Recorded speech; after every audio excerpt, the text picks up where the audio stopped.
लड़की अपने दिवंगत प्रेमी की इच्छा पूरी करने के लिए अपनी सहेली के साथ 10,000 मीटर ऊंचे एक छोड़े हुए टावर पर चढ़ी। प्रेमी की राख को फैलाने के बाद टावर पर फोटो खींची। अधिक ध्यान आकर्षित करने के लिए सहेली ने यहाँ तक कि हाथ से हवा में लटकते हुए बेकी से ड्रोन के माध्यम से फोटो लेने को कहा और बाद में एक हाथ से लटक गई। ये देखने वालों के लिए हाथों में पसीना ला देने वाला था, फिर भी यह पर्याप्त रोमांचक नहीं था। सहेली ने बेकी को भी वही करने के लिए प्रोत्साहित किया। बाइची ने नीचे की ओर देखा और तुरंत ही डर के मारे उसके पैरों में कंपन होने लगा, लेकिन अपनी मित्र के प्रोत्साहन पर वह धीरे धीरे नीचे चढ़ने लगा। अपनी जान को मित्र के हवाले करते हुए मित्र ने मोबाइल निकाला और इस रोमांचकारी पल को रिकॉर्ड किया, लेकिन बेची को पकड़ने वाले दूसरे हाथ में कुछ ढीलापन आ गया। शुक्र है कि बेची समय पर ऊपर चढ़ाया। अभी के रोमांच को याद करते हुए दोनों अभी पूरी तरह से संतुष्ट नहीं हुए, लेकिन जल्द ही असली चुनौती आने वाली है। जैसा कि कहा जाता है, ऊपर चढ़ना आसान है, नीचे उतरना मुश्किल। सीढ़ी पुरानी हो जाने के कारण जब बेकी उतर रही थी तो उसकी स्क्रू ढीली हो गई और सीढ़ी जोर से हिलने लगी। बेकी जो पहले से बहुत डरी हुई थी, भय से पूरी तरह कांप गई।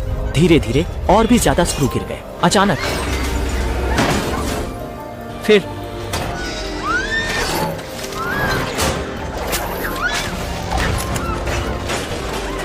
शुक्र है कि सहेली की ताकत काफी थी। उसने कसकर सुरक्षा रस्सी पकड़े रखी। बेची ऊंचाई पर लटक गई, डर से जोर से चिल्लाई। सहेली ने जल्दी से रस्सी को रेलिंग पर लपेटा और फिर पूरी ताकत लगाते हुए धीरे धीरे बेची को ऊपर खींचने की तैयारी की। हालांकि बीच में सौभाग्य से कोई खतरा नहीं हुआ। इसी तरह सहेली ने धीरे धीरे बेची को सफलतापूर्वक ऊपर खींच लिया। अपनी जान बचाकर वापस आई बेची ने डर के मारे पेशाब कर दिया। जैसे ही दोनों बढ़ी दुर्घटना से बचने की खुशी मना रहे थे, अचानक पता चला कि सीढ़ी बीच से टूट चुकी है। पानी और खाने का बैग भी सिग्नल पोल पर गिर चुका है और बेकी की जांघ पर भी एक गहरा घाव लग गया है। पट्टी बांधने के बाद उन्होंने मदद के लिए फोन निकालने की कोशिश की, लेकिन इस ऊंचे टावर पर कोई सिग्नल नहीं था। सौभाग्य से इमरजेंसी किट में एक दूरबीन और एक सिग्नल गन मिली। सहेली ने दूरबीन से निरीक्षण किया, लेकिन इस वीराने में कोई इंसान नहीं दिखा। खाने पीने की चीजें नहीं है। अगर वे लंबे समय तक बचाव का इंतजार करते रहे तो वे निर्जलीकरण के कारण मर सकते हैं। आत्मरक्षा के लिए सहेली को एक उपाय सूझा। मोबाइल में नेटवर्क नहीं था, शायद यह स्थान बहुत ऊंचा था। बस पहले से ही एक SOS संदेश एडिट कर लो, फिर मोबाइल को रस्सी से बांधकर एक निश्चित ऊंचाई पर लटका दो, शायद SOS संदेश भेजा जा सके। मोबाइल को और नीचे ले जाने के लिए सहेली टूटी सीढ़ी पर चढ़ गई। एक हाथ से सबसे नीचे की पायदान को पकड़कर मोबाइल को जितना संभव हो नीचे गिरा दिया, लेकिन SOS संदेश भेजे जाने का संकेत नहीं मिला।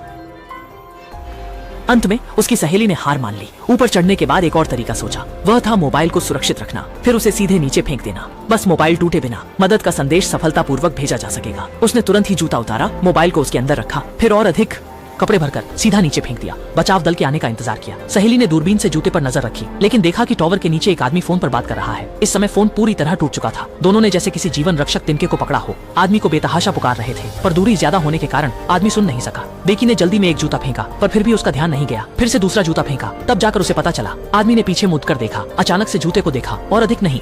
देखकर फिर जलती हुई उम्मीद टूटने के कगार पर थी। बेकी ने देखा तो वह सिग्नल गन का उपयोग करने वाली थी, लेकिन तुरंत ही उसे उसकी दोस्त ने रोक दिया, क्योंकि दिन के समय सिग्नल गन चलाना मुश्किल होता है और थोड़ी दूरी पर एक कारवां भी है। जाहिर है कि वह आदमी कैंपिंग करने आया है। रात में सिग्नल गन चलाने से दूसरा व्यक्ति इसे निश्चित रूप से देख सकेगा। कारवां के पास आदमी द्वारा लगाए गए ग्रिल को देखकर पूरे दिन भूखे रहे दोनों लोगों के मुंह में पानी आ गया।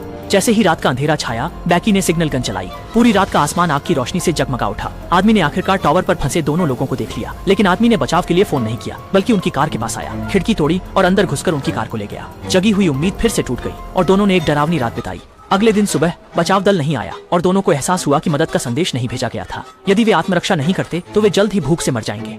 उनका एकमात्र तरीका यही था कि सिग्नल टावर पर चलने वाले बैग को हासिल करें, उसमें से ड्रोन निकालें, ड्रोन के शरीर पर एक मदद के लिए पर्ची चिपकाएं और फिर ड्रोन को नजदीकी होटल तक उड़ाएं। ये कहकर सहेली ने सुरक्षा रस्सी बांधी और नीचे चढ़ने लगी।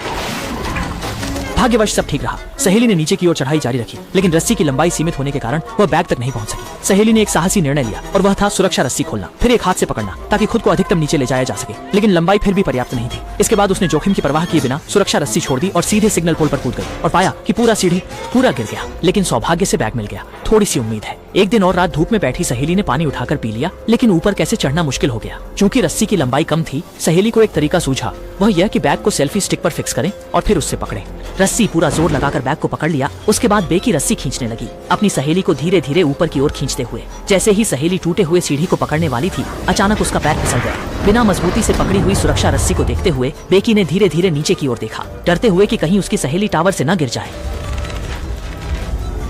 पेची ने तुरंत रस्सी खींची और धीरे धीरे अपनी सहेली को ऊपर खींच लिया। पानी पीने के बाद पेची ने तुरंत आईब्रो पेंसिल से सहायता के लिए एक नोट लिखा, उसे ड्रोन पर चिपकाया और फिर ड्रोन को निकटतम होटल की ओर उड़ाया। हालांकि ज्यादा दूर नहीं जाने के बाद बैटरी कम होने की चेतावनी आई। इस समय अगर जिद की जाती तो ड्रोन रेगिस्तान में ही उतर जाता और उसे कोई नहीं देखता, इसलिए ड्रोन को वापस लाने के लिए उपाय के बारे में सोचना पड़ा। पेची ने ड्रोन की वापसी का संचालन शुरू किया।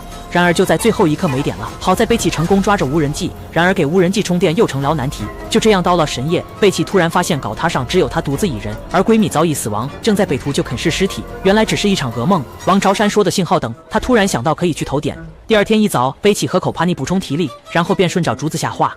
ऊपर चढ़कर पूरी ताकत लगाकर शिखर पर पहुंचने के बाद उसने शर्ट से गर्म बल्ब को ढका और उसे निकाल दिया। फिर ड्रोन चार्जर को लाइट सॉकेट में डाला, लेकिन लंबाई पर्याप्त नहीं थी, इसलिए उसे अपना लॉकेट निकालकर लाइट सॉकेट में विद्युत प्रवाह के लिए लगाना पड़ा। अंततः ड्रोन चार्ज होने लगा, लेकिन पूरी तरह चार्ज होने में पूरे 4 घंटे लगेंगे। उसे एक ही स्थिति में बने रहना पड़ा और पूरी तरह चार्ज होने की कोशिश करनी पड़ी। ये शारीरिक शक्ति और सहन शक्ति की एक बड़ी परीक्षा थी। इसी तरह सुबह से दोपहर तक वह डटा रहा। ड्रोन आधा चार्ज हो पाया। इस समय बेकी पूरी तरह थक चुका था और सड़े हुए घाव ने गिद्धों को आकर्षित किया। तुजो ने उस पर हमला किया। प्रतिरोध के दौरान बैग गलती से गिर गया। वह मानव क्षमता की सीमा में होते हुए भी तुजो के साथ लड़ाई कर रहा था। अंततः वह चार्ज पूरा होने तक टिक गया। बेची स्तंभ से नीचे उतरा और तुरंत वो रेंजी को पास के होटल की ओर उड़ाया। पूरी तरह से चार्ज किया हुआ वो रेंजी आसानी से उड़ रहा था। इस तरह निर्जन रेगिस्तान को पार करते हुए होटल के और करीब पहुंच रहा था। बेची के चेहरे पर भी उम्मीद थी, लेकिन ठीक होटल से एक सड़क की दूरी पर ही जिंदगी देकर मिली उम्मीद फिर से टूट गई। ड्रोन से टकराने वाला ड्राइवर केवल देखकर चला गया। बेची पूरी तरह हताश हो गया, लेकिन उससे भी ज्यादा निराशा अभी बाकी थी। तूफान आने वाला था। बेची ने बची हुई एकमात्र फोन में मदद की SMS टाइप करके जूते में डालकर फेंकने की सोची। उसने अपनी सहेली से जूते मांगे, मगर सहेली ने कहा, मैं नहीं कर सकती, मैं आपकी मदद नहीं कर सकती क्योंकि मैं नीचे हूँ। असल में जब बैग उठाया गया था तभी उसकी दोस्त सिग्नल पोल पर गिर गई थी और बेकी ने जो ऊपर खींचा था वो सिर्फ एक बैग था। बाद में ड्रोन को हमेशा अकेले ही बेकी ने संभाला। असल में उसकी दोस्त तो पहले ही मर चुकी थी, लेकिन बेकी इस सच्चाई को स्वीकार नहीं कर पा रहा था। भूख, डर, अकेलापन और निराशा में मस्तिष्क भ्रमित हो गया था, जिससे उसे ऐसा लगा कि उसकी दोस्त अब भी उसके साथ है। फंतासी से जागने के बाद बेची ने नीचे देखा तो पाया कि उसकी सहेली की लाश को गिद्ध खा रहे थे। वह असहाय होकर रो रही थी। इसी समय तूफान आ गया। टॉवर को तेज हवाओं ने हिला दिया। बिजली और गरज के बीच में बेची ने अपने बचपन में पिता के साथ खेलते हुए वीडियो को देखा और सिर्फ इतना कहा। इस बीच बेची का पिता भी अपनी बेटी को बेसब्री से खोज रहा था, लेकिन चारों ओर खोजने के बावजूद उसका कोई पता नहीं चल पाया। अगली सुबह भारी बारिश के बाद की रात, पूरा मरुस्थल बहुत शांत था। बेची स्तंभ के सहारे बैठी हुई थी। उसका चेहरा नीला पड़ चुका था और वह बिल्कुल नहीं हिल रही थी। पहले से ही सड़े हुए घाव के कारण गिद्ध वहां आ गए थे और वे क्रूरता से उसके घाव की सड़ी हुई मांस को चबा रहे थे। ठीक उसी समय बेची गिद्ध के तेज पंजों की परवाह न करते हुए उससे जमकर लड़ी और कई दौरों के बाद बेची जीत गई। कुछ दिन से बिना खाए हुए उसे ऊर्जा की आवश्यकता थी। उसे अपनी ताकत को बढ़ाने की जरूरत थी। आखिरकार इस दुनिया में वही जीवित रहता है जो योग्य होता है। बेकी ने पेट भर लिया और अब उसे डर नहीं रहा था। उसने सुरक्षा रस्सी को ठीक से बंधा, धीरे धीरे नीचे फिसलने लगा और जब रस्सी खत्म हो गई तो उसने सुरक्षा कुंडा खोल दिया। फिर एक छलांग लगाई और सफलता से सिग्नल टावर पर पहुंच गया। खाने के लिए अपने से छीना झपट्टी कर रहे 2 पैरों वाले जीव को देखकर गिद्ध बहुत आक्रामक हो गया। इस समय बेकी की आंखों में एक योद्धा जैसी दृढ़ता थी। गिद्ध इस मजबूत आभा से डरकर उड़ गया। इसके बाद बेकी ने बचाव के लिए संदेश संपादित किया, फिर की मित्र के जूते में मोबाइल डाल दिया। फिर मित्र के शरीर से कहा, मुझे बहुत खेद है, और मोबाइल वाला जूता मित्र के शरीर में डाल दिया, क्योंकि इस बार वह मोबाइल को बेहतर तरीके से सुरक्षित रखना चाहती थी ताकि वह टूट न जाए। ये सब करने के बाद उसने मित्र के शरीर को धक्का दिया।